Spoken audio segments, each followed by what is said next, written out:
Hello beautiful soul! Welcome back to my channel. This is my channel for Japan, Kabayan Pisces. This reading is for you. Timeless reading tayo. Pwedeng mangyari siya anytime. Kung kailan siya mapapanood mo, maaaring doon pala magsisimula, or basta timeless reading, alam mo naman siguro yun. At isama na rin natin ang taong nakakonect sa iyo. Pisces. Magulang mo, kapatid mo, karelasyon mo, kaibigan mo, anak mo. Tao na nakakonect kay Pisces, ano ang nararamdaman mo kay Pisces? Or maaari tayo is vice versa. Tao na nakakonect kay Pisces, ano ang nararamdaman mo kay Pisces?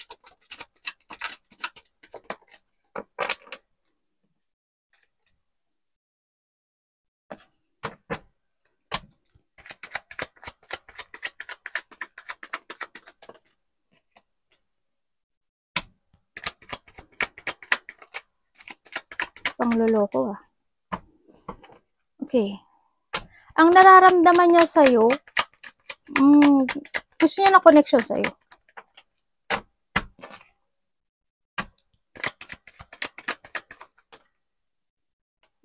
Kung kayo nagkahiwalay nitong taon na to, ibig sabihin, itong taon na to, play kanyang nasa isip. Hindi manifesting you. Naghihintay siya, actually, para magkaroon siya ng connection. Kung titignan ko sa kanya is, nalo-loss of control siya. Ibig sabihin is, nagkakaroon siya ng delay, no? Maaring to connect sa'yo, or iwanan ka na talaga niya ng tuluyan. Nagkakaroon kasi siya ng tupat. Hindi niya alam po siya putungo. Kung kailangan niya pa bang simulang muli itong relasyon na to, or hindi na. No? Pero hindi yung manifestation. Paghihintay. No? Itong taon na to. Niisip ka pa rin niya. And then, kung kayo is in a relationship, pero gusto niya kasi dito na connection eh. Sinasabi niya, love ka niya. Naramdaman niya siya, mahal ka niya. Yun nga lang siguro, sa iba sa inyo, is nagkaroon ng pagsisinungaling, nagkaroon ng third party siguro sa iba, no? Kung kayo is, sabihin ko muna ha, meron tayong Aquarius, Gemini, Libra, andito lahat eh. Hindi, wala pala. Meron tayong Aquarius, Gemini, Libra, Aries, Leo, Sagittarius, Gemini, yun eh, pareho lang yun eh. And also, syempre, Pisces. Yun ang nakita. Or well, kung ano mang element siya, no? So, nakita ko dito. Kung ano mang element itong tao na to, eh, ang nakikita ko sa kanya. Also, dito si Leo. Aquarius. Virgo. Taurus. Dito. Lahat ata ng zodiac na, lahat ng element na dito. Kung kayo magkarelasyon itong tao na to, alam mo yung paulit-ulit na lang nagaganap sa inyo. Alam mo, paulit-ulit na lang siya nagsisinungaling, paulit-ulit na lang siyang niloloko ka, paulit-ulit na lang yung nagaganap sa inyong dalawa. Kumbaga, walang nagiging destination or wala man nagiging growth, pero you're manifesting, no? Or vice versa tayo. Kung single kayo, sa nakikita ko dito, maaring may tao na magkakaroon ng connection sa'yo. Dito. Maaring may taong naghihintay para magkaroon sa'yo ng connection. Or maybe you are waiting or manifesting for a new connection. Sa inyo. Maaring may bagong taong ma-attract sa'yo. Ako nakikita dito.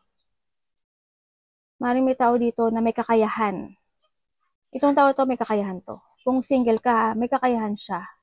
Kaso hindi ko nakikita yung action niya eh. Siguro naghihintay siya ng tamang timing. Yan. Naghihintay siya ng tamang panahon, pagkakataon. To connect sa'yo. Ano ang parating kay Pisces?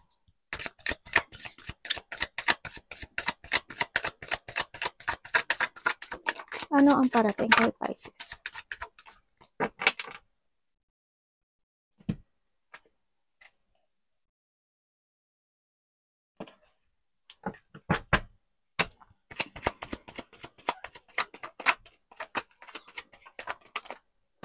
Parating kay Pisces.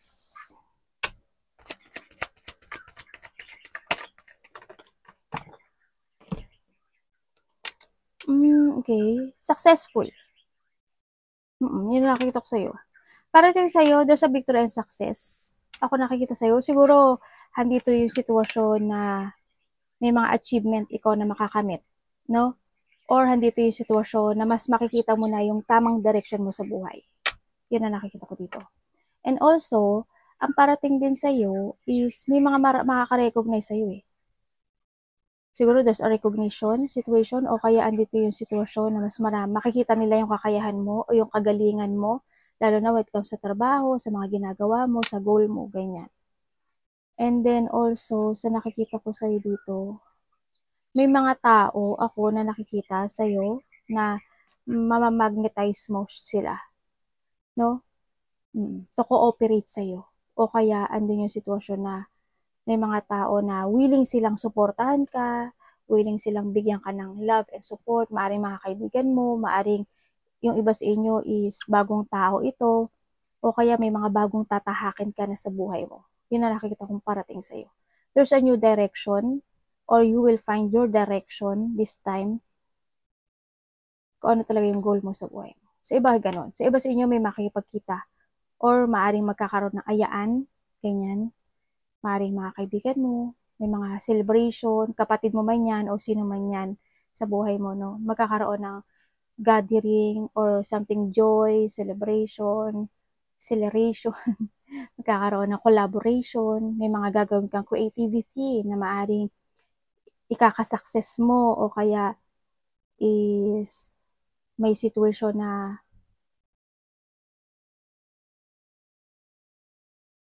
may mananalo. Iba dito magiging busy daw kayo. May mananalo. Sana energy mo to, no? May mananalo siya. May mananalo sa inyo. In what way, hindi ko alam eh. Sana sa iba sa gamble, sa iba is sa trabaho mo, ganyan. Sa iba is sa goal mo, ganyan. Sa nakita ko dito. Sa iba is makakaramdam ka ng saya, ganun. Or handito yung sitwasyon na babalik yung strength mo, yung confidence mo, ganyan. May mga sitwasyon na marireach mo na yung hinihiling mo, ganyan. May mga sitwasyon na may mga well-wisher, kumbaga. Or maari makaka-move on ka na sa mga bagay o sitwasyon na naging mahirap sa'yo. Tao na nakakonect kay Pisces. Kunin mo lang yung sa'yo dun ha. Baka iba sa inyo is something communicate sa mga tao na nagbibigay sa'yo ng pagmamahal. Ganyan. May mga birthday, celebration, ganyan. May mga pupuntahan ka na ikasisiya mo.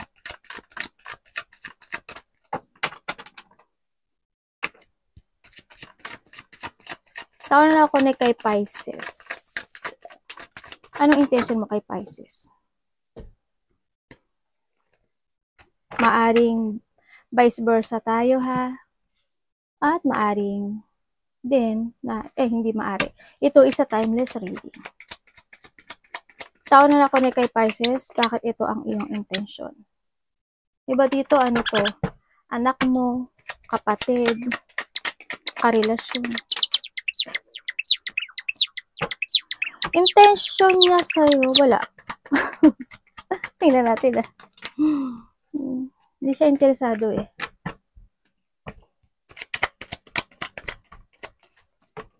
Kumbaga, intention niya sa'yo, wala, gusto niyang mag-isa. O maaring ikaw ito ha. Sometimes you want to be alone. Kumbaga, wag mo ko pakailaman. Hindi ako interesado sa mga gusto mong sabihin, sa text mo, sa mga gusto mong gawin, o gusto mong idikta sa akin, mga ganon. O gusto mo ko kausapin, hindi siya wala siyang intention. Hindi siya interesado actually. Kumbaga, hindi yung sitwasyon na focus maaari itong tao na to sa sarili niya, sa meron siya, sa mga kahilingan niya, sa satisfaction niya. Hindi siya interest sa'yo. Kumbaga sa intention, wala. Ganun. Naalala ka niya? Oo, syempre, naalala ka niya. Pero kung sasabihin mo sa akin na to communicate, no. Or vice versa. Yun na nakita ko dito. Kaya maaring andito yung sitwasyon na nararamdaman niya sa'yo is parang hindi niya alam din. Kumbaga, loss of control to no? Kumbaga, handin yung sala sa init, sala sa lamig to. Kumbaga, handin yung mga delay, handin yung maaring maulit muli yung naulit dati, mga ganyan. Maghihintay, ganyan. Naalala ka naman niya dito Naalala ka rin niya dito. Hanggang dun lang. Hanggang sa ganun pala. Kung kayo is in a relationship nitong tao na to, i-connect mo nga. Iba kasi dito is anak, pamilya, ganyan. Kung kayo is magkarelasyon nitong tao na to, intention niya, ganun din ganun din. Gusto niya lang magkaroon ng peaceful. Gusto niya lang kumbaga, wala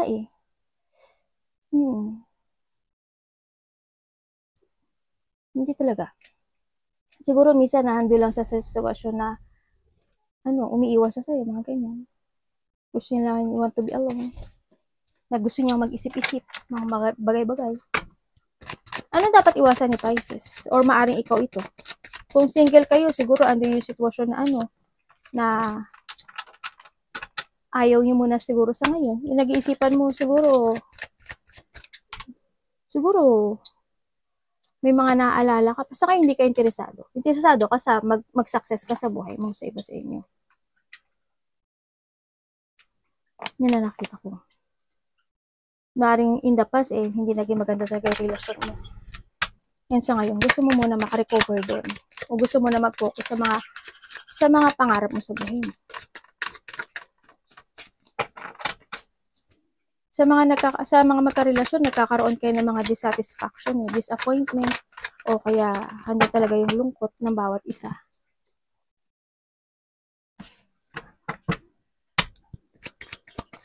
Maaring ikaw nalulungkot ka o siya nalulungkot siya. May mga pinagdadaanan. Dapat mong iwasan. Okay, iwasan mo daw yung hindi ka mag-trust sa sarili mo, sa intuition mo. Iwasan mo rin mag-doubt ka sa mga action o sa mga gusto mong maganap in your life. Iwasan mo din yung magkaroon ka ng delay-delay at mawala ng pag-asa na hindi mo kaya ang lahat. Iwasan mo din yung isang sitwasyon na hindi mo pagtiyagaan yung mga bagay-bagay sa buhay mo. Iwasan mo yung mapanghinaan ka ng loob, ng lakas. Iwasan mo rin yung pagkakaroon, sana hindi ikaw. Siguro may mga time, di ba? Na matigas ang ulo mo, hindi ka nakikinig, mga ganun. May mga time na kailangan mo daw i-accept. May mga bagay-bagay o mga nagaganap na nangyayari. Ganun. So, nakita ko. Tingnan natin, tao na nakakonect sa'yo, anong nararamdaman mo, Pisces, sa kanya? Anong nararamdaman mo, Pisces, sa taong nakakonect sa'yo? Iwasan mo yung hindi ka mag-action at saka iwasan mo yung magkaroon ng distraction sa'yo or maging unproductive ka sa mga goal mo o sa mga fashion mo o sa mga gusto mong gawin o aksyonan.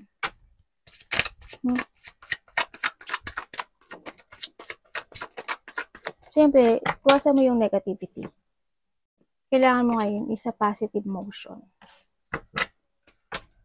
Nararamdaman mo sa kanya? Nararamdaman mo sa kanya, andun yung pagmamahal no? Andun yung love, you want to give love and support. Sa kanya, syempre, sa tao na to, kung sino man siya sa buhay mo, maaring friend mo siya, maaring iba sa inyo is, kung sino man siya nakakonect sa'yo. Pisces, Cancer, Scorpio, Taurus, Virgo, Capricorn, yun.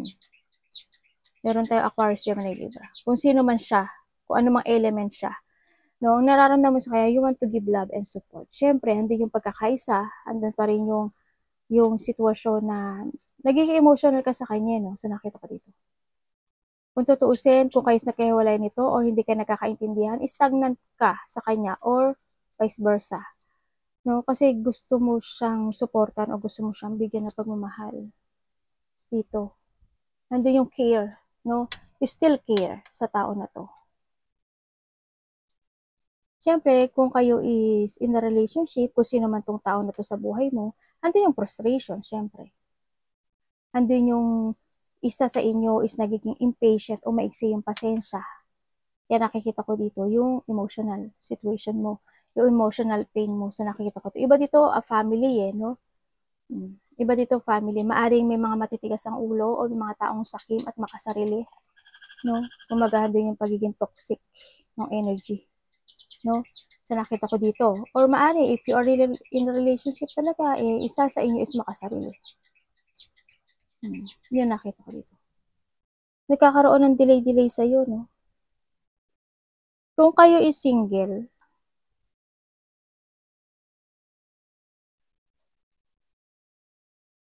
kung kayo is single sa ngayon, ang nakita ko sa'yo, enjoy ka meron ka sa ngayon. Sa mga kaibigan mo, enjoy ka sa sarili mo. Kumbaga, hindi ko pa nakikita na you are open to a love life. Siguro focus, kumbaga ang nakikita mo kasi dito, siguro may mga sitwasyon na nagiging bad sa'yo in the past, no? And then ngayon siguro, sa nakita ko dito na gusto mo na mag-focus sa stability mo, sa family mo, sa mga kaibigan mo, sa iba sa inyo. Hindi ka pa siguro open when it comes to a love sa iba sa inyo kasi you want to focus muna sa sarili. Pero may parating daw sa'yo. Sabi dito. Any opportunity pa po kay Pisces.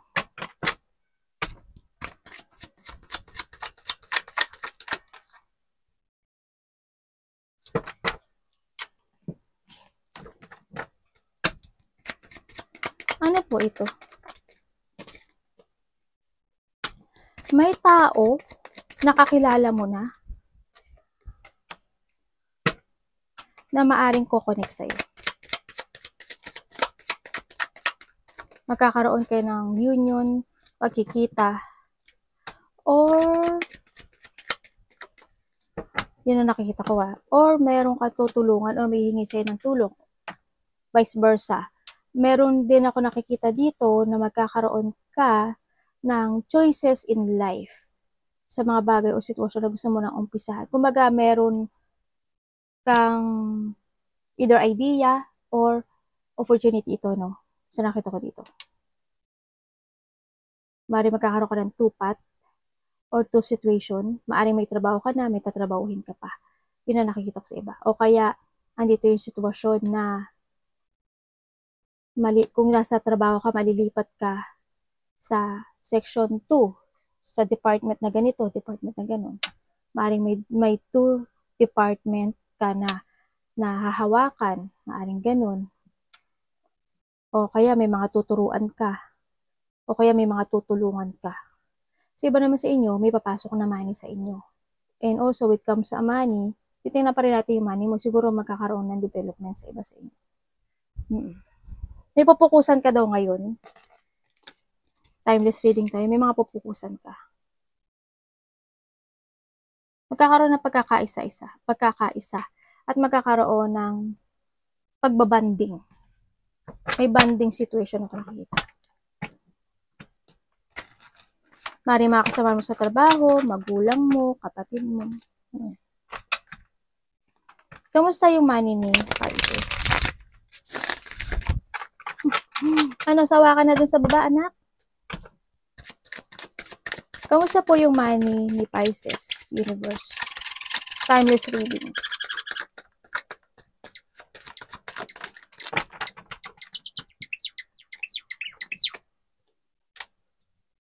Ay!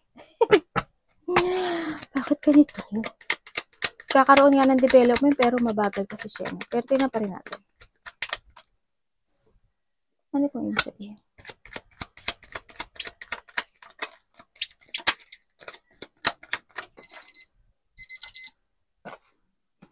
Ano po ito, universe?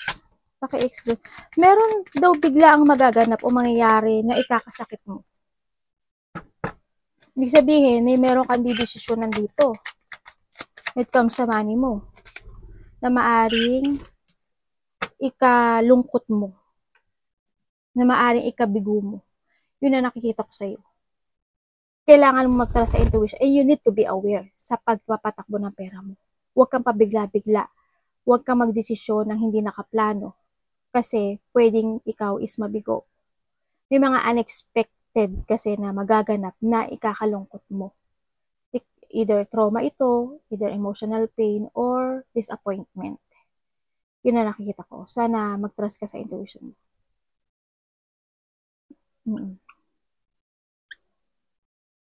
Maaring halimbawa may nakapag-communicate sa'yo, di ba? Uy, sana ganito, ganyan.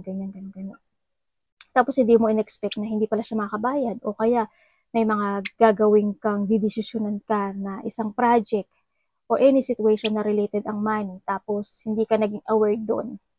Diba? Na pwede mong ika-disappointment yun. Mga ganun. Kaya mag-trust ka sa intuition mo. Huwag pa bigla-bigla, planuhin mong maigi para hindi ka magkamali. Ha? Mga ganun. Baka may mga ina-expect ka na, ay, baka mag-success to. Huwag kang pabigla-bigla. Magkakaroon ka kasi ng mga past thinking or past decision. Ako na nakikita sa'yo. Na hindi magiging maganda yung kalalabasan. Arigato namase, God bless.